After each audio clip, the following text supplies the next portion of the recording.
ვისაუბრებთ თბილისის საბავშო ბაგა-ბაღების მართვის სააგენტოს ახალ პროექტებზე.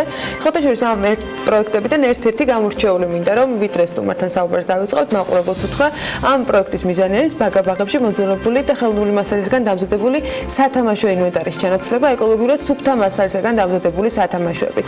ეს მხოლოდ ერთ-ერთი სიახლეა, რომელზეც ბაგა-ბაღების სააგენტო მომავალი წლის, მიმდინარე წლის გარკვეულ გეგმას სახავს. ჯამში სკოლამდელი ახსაძლელებისათვის რა იცვლება, რა სიახლეები გველდება და როგორია 2018 წლის პროექტის შესრულების შედეგები, ამაზე ვისაუბრებთ ჩვენ სტუმართან კახაბერ გვანცელაძე თბილისის ბაგა-ბაღების მართვის სააგენტოს ხელმძღვანელი შემოგვიერთდა. მოგესალმებით. მადლობა იმისთვის რომ ხართ ჩვენთან ერთად.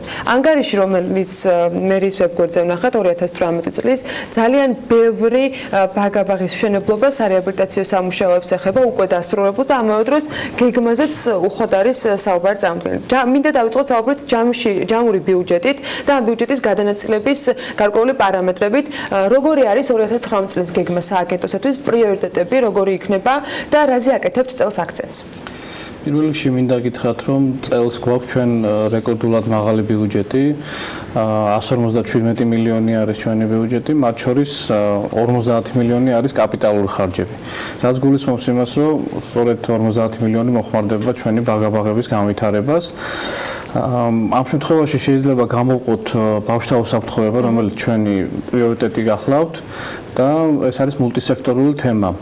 ისეთი მიმართულები, როგორც არის შენობების კონსტრუქციული მდგრადობა, ახალი ბაღების მშენებლობა, ხასტაზგაზის მოთხოვნების შესრულება, სახანძრო უსაფრთხოება და ესე შემდეგ. სწორედ ამ მიმართულებით დაიხარჯება ეს თანხები. წელს ჩვენ დავიწყეთ უკვე 11 ახალი ბაღის მშენებლობა. ასევე მინდა ხაზი გაუსვა, რომ შარშანაც 11 ახალი ბაღი გავხსენით, წელს დავიწყეთ კიდე ახალი 11 ბაღის მშენებლობა, ასევე 12 სადემონტაჟო ბაღი გვაქვს, ანუ იგულისხმება ისეთი ბაღები, რომელზეც სამხარაულის ექსპერტიზის ბიურომ დადო დასკვნები და არ არის უსაფრთხო. ამ ბაღების დემონტაჟს დავიწყებთ ასევე და მათ ადგილზე კიდე 12 ახალი ბაღის მშენებლობა. ანუ გარდა ამ 11-ისა კიდევ 12 ახალი ბაღი აშენდება, დიახ. რეაბილიტაციის არ ექვემდებარება ის შენობები, რომელსაც სამწუხაროდ რომ რაიონებში ძირითადად თითქმის ყველა რაიონში, თბილისის თითქმის ყველა რაიონში არის ეგეთი ბაღები. მინდა ხაზი გაუსვა ასევე სხვა პროექტებს, როგორც არის მაგალითად სათამაშოები. მე მინდა ჯერ კითხოთ ამ მშენებლობასთან დაკავშირებით. ბაღების ახალი ბაღების საჭიროება დგას მათ შორის იქიდან გამომდინარე დღის წესრიგში, რომ ბავშვების რაოდენობა არის ბევრი და ხშირად ვერ ხდება მოთხოვნის სრულად დაკმაყოფილება. მას შემდეგ რაც 2019 წლის გეგმას თუ ჩავთვლით, რომ ის შესრულდება და ფაქტობრივად 23 ბაღი გვექნება გამართული მომავალ წელს გამართული ინფრასტრუქტურით დამატებით. ეს იქნება თუ არა საკმარისი თუ კიდევ სამომავლო ნაწილში მოთხოვნა უფრო მეტზე იქნება? მოთხოვნა ძალიან მაღალი არის, მაგალითად შეიძლება ვთქვათ შაშანელი აპლიკაციები. რომ მოთხოვნა სრულად იყოს დაკმაყოფილებული სტანდარტებით. ორ ნაწილად იყოფა ეს თემა. ერთი არის სტანდარტები, რომლის მიხედვითაც ჩვენ მოგვეთხოვება, რომ ბაგაში იყოს ანუ 2-დან 3 წლამდე ჯგუფებში 25 ბავშვი, ხოლო ზედა ასაკის ჯგუფებში 35 ბავშვი. ეს სტანდარტი ჯერჯერობით მიღწეული არ არის ჩვენს მიერ და ეს არის ჩვენი ახილევსის ქუსლი.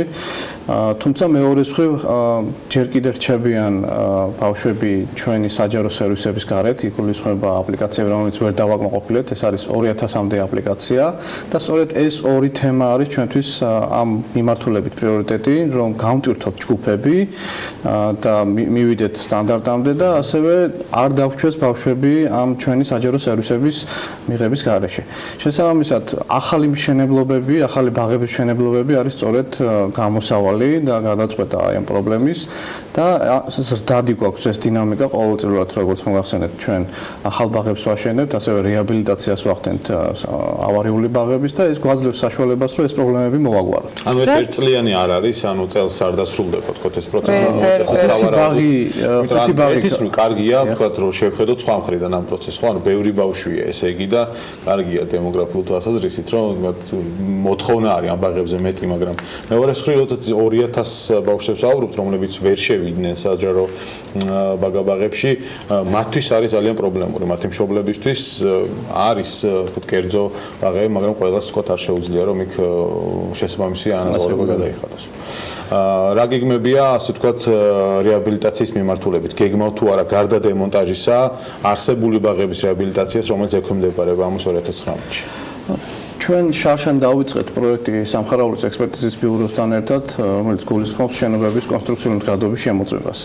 და აი ამ პროექტის ფარგლებში გამოვლინდა ეგეთი ბაღები, თუმცა არის ეგრეთ წოდებული სადემონტაჟო ბაღები და არის ბაღები, რომლებიც ექვემდებარებიან გამაგრებას და რეაბილიტაციას.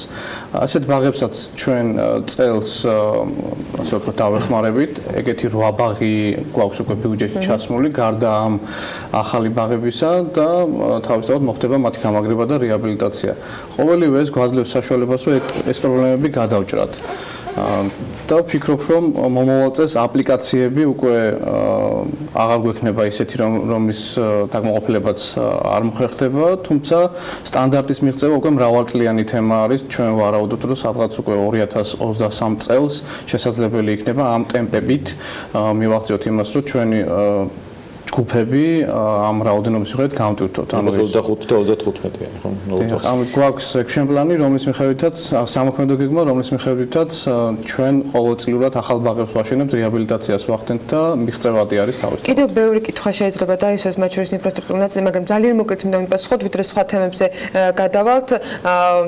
ეს ნიშნავს, რომ ახალი ბაღების დამატებასთან ერთად ბიუჯეტი უნდა გაიზარდოს მათ შორის პედაგოგებისათვის, აღმზრდელებისათვის, რომლებიც ამ ბაღებში არიან დასაქმებული, იგივე მენეჯმენტისათვის და სხვა მიმართულებებით. რა მასშტაბის, თქვათ, ხარჯზე შეიძლება გავიდეს სააგენტო ამ ნაწილში, თუ ერთგვარად ის თანხა, რომელიც რეაბილიტაციას ხმარდება, შემდეგ ჩანაცვლება უკვე სახელმწიფო ბიუჯეტებით?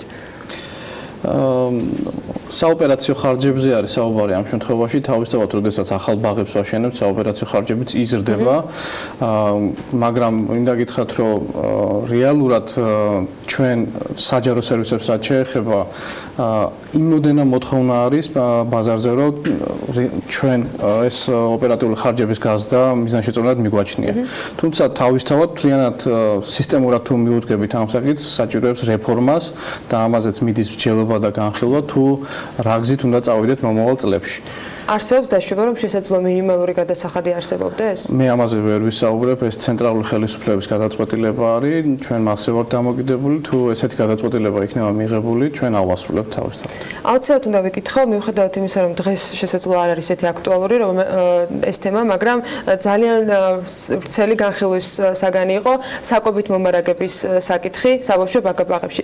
მაინტერესებს, რამდენ ხანში ერთხელ ხდება მონიტორინგის განხორციელება, რა თქვათ ინფორმაცია გაქვთ და რა გარანტიებით შეიძლება მშობლები იყვნენ წელს 2019 წელს, რომ მათი შვილებისათვის კვება იქნება ხარისხიან უზრუნველყოფილი იმის ფონზე, რომ გუშინ მაგათაც სააგენტოები წერდნენ არა თბილისის საბავშვო ბაგა-ბაღებზე, მაგრამ საქართველოს მასშტაბით რაიონულ ბაგა-ბაღების შემთხვევაში რაღაც ხორცის უხარისხობასთან დაკავშირებით. თბილისის შემთხვევაში რა ხდება? ჩვენი კომპეტენცია არის თბილისი თავისთავად და მე მხოლოდ თბილისზე შემიძლია ვისაუბრო ამჯერად. მინდა გითხრათ, რომ სურსათის უვნებლობის სააგენტო თითქმის ყველა ბაღს ამოწმებს და დამატებით სურსათის უვნებლობის სააგენტოსთან ერთად რამოდენიმე უწყება ამოწმებს კვების ხარისს, კვების პროდუქტების ხარისს. ესე გახლავთ მერის შიდა აუდიტი, თბილისის საკრებულო სარევიზიო კომისია და ჩვენ თავად სააგენტოს ყავს მონიტორინგის გაყოფილება. ჩვენი ამ მონიტორინგის საფუძველზე თავისთავად მოწდება არა მარტო ეტიკეტირება და ეტიკეტირების შესაბამისობა, ანუ ტექნიკური მახასიათებლები კვების პროდუქტების გაფორმებულ ხელშეკრულებასთან, ამასთანავე ლაბორატორიულადაც ხშირად ვამოწმებთ ლაბორატორიულად და რეაგირებთ თავისთავად მყისიერად. ამ ეტაპზე მინდა ყველა მშობელი დავაიმედო, რომ ჩვენ გვაქვს ჯანსაღი კვება და ჯანსაღი პროდუქტები თითოეულ ბაღში. ამასთანავე მნიშვნელოვანია, რომ შარშან ჩვენ შემოვიღეთ ახალი რეგულაციის მიხედვით ახალი სტანდარტი და ეს იქნა ინიციირებული UNICEF-ის მიერ და 1560 კალორიიდან დღიურ ნორმას გულისხმობს, შემცირდა 1292 კალორიამდე კვების კალორაჟი, კვების პროდუქტების კალორაჟი და შემცირდა ასევე მარილის და შაქრის ოდენობა. მიუხედავად იმისა, რომ გარკვეული პრობლემები იყო და ჩივილები იყო მშობლების მხრიდან, ეს ბარიერი იქნა დაძლეული, ბავშვები თავისთავად მიეჩვენ ამას. თუმცა მინდა გითხრათ, რომ წელს ჩვენ კიდე გავამრავალფეროვნეთ მენიუ, 8 ახალი პროდუქტი დავამატეთ და უფრო მეტი მრავალფეროვნება შევძინეთ მენიუს.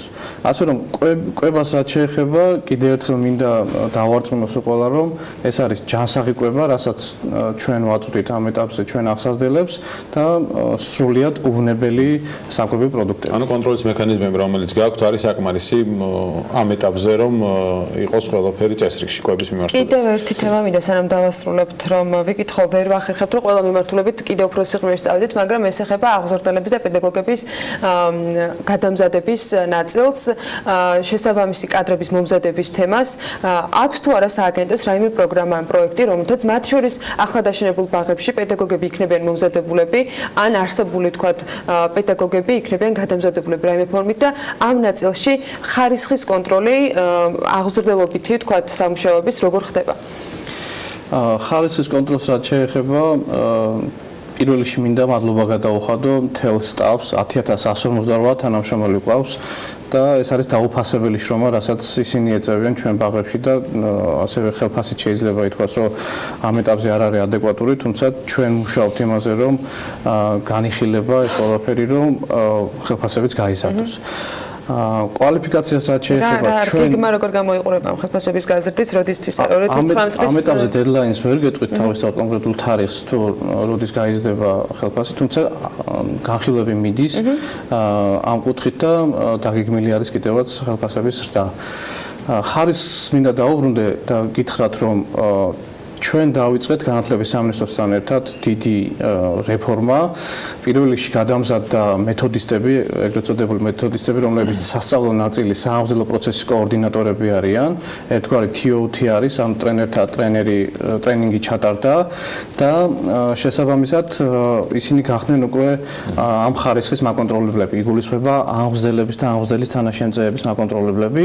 თუმცა ასევე მასშტაბური ტრენინგ პროგრამა არის დაგეგმილი, სადაც უკვე გადამზადდება აღზრდელები თავად, რომლებიც დაახლოებით 3000-მდე გვყავს და ეს წელს დაიწყება და შესაბამისად მოხდება მათი გადამზადება, რომელიც თავისთავად მოგცემს ხარისხის ზრდის საშუალებას. ამასთანავე მინდა ვთქვა ერთ-ერთ მნიშვნელოვან პროექტზე, რომელიც ხორციელდება თავად ბავშვთა უსაფრთხოების კუთხით. ჩვენ თითოეულ ბაღში გვყავს მულტიდისციპლინარული ჯგუფები. ეს გახლავთ ექთანი, ანუ ჯანმრთელობის დაცვის კოორდინატორი, სპეცპედაგოგი, რომლებიც განსაკუთრებული საჭიროების მქონე ბავშვებთან ერთად მუშაობს, ლოგოპედი, ფსიქოლოგი და სწორედ ეს ჯგუფი მუშაობს ესეთი ტიპის პრობლემებზე და საკითხებზე, რაც გამოსარჩევი არის და ეს სერვისი გვაძლევს საშუალებას, რომ არც ერთი პრობლემა უყურადღებოდ არ დავტოვოთ. ბატონო კახაბერ, საუბრის ბოლოს სათამაშოებზე უნდა ვიკითხოთ, ერთის დავიწყეთ და რაღაც ვერ მოასწავეთ, მაგრამ მოკლედ უნდა გითხრათ იმ პროექტზე, რომელსაც გეგმავთ რომ განახორციელოთ. ძალიან მნიშვნელოვანი საკითხები იყო, რაც ჩამოთვალეთ, მაგრამ არანაკლებ მნიშვნელოვანია ბავშვებისთვის სათამაშო ბაღში. როცა შემთხვევაზე ვსაუბრობთ, მათ შორის ესეც არის ერთ-ერთი თემა. პირველად დავაინიცირეთ წელს პროექტი და დაახლოებით 700.000 ლარი დაიხარჯება ამ კუთხით. შევხვდით როგორც იმპორტიორებს, ასევე საქართველოში ოქმეთ საწარმოების ხელმძღვანელებს და შევთავაზეთ ამ პროექტში ჩართვა. და რაც თავარია, ჩვენ დავისახეთ მიზნად, რომ ევროკავშირის სტანდარტი შემოვიტანოთ, რომელიც გულისხმობს ეკოლოგიურად სუფთა სათამაშოების მიწოდებას ბაღებისთვის. უახლოეს დღეებში გამოცხადდება ტენდერი. რამდენი ეს ბიუჯეტი? 700.000. პირველ ეტაპზე ჩვენ 9 მილიონი, ანუ პირველი ლოტი, ასე რომ ვთქვათ, არის 9 მილიონი ლარი და ამის მიხედვით ჩვენ შევიძეთ ჩვენი ბაგა-ბაღებისთვის სათამაშოებს. ეს არ არის საკმარისი თანხა თავისთავად, რომ სრულიად განვაახლოვთ ბაღებში სათამაშოები, თუმცა თავისთავად პირველი ინიციატივისთვის და პილოტირებისთვის მნიშვნელოვანი თანხა არის და უკვე ივნისის თვეში ჩვენ ბაღებში შევიტანთ ამ სათამაშოებს, რომლებიც უნდა იყოს სრულიად უსაფრთხო ბავშვებისთვის. ამ თემას საოცრად მივადევნებ თვალს და უახლოეს მომავალში აუცილებლად გვექნება შესაძლებლობა, რომ კიდევ სხვა მიმართულებები და თითოეული იმ ნახსენები მიმართულების მიხედვით გეგმების კიდევ უფრო ვრცელ ვარიანტთან დაკავშირებით ვისაუბროთ. მადლობა სტუმრობისათვის. კახაბერ, გვანცელაძე, თბილისის ბაგა-ბაღების მართვის სააგენტოს ხელმძღვანელი სტუმრობდა საქმე ენდილის ეთერში.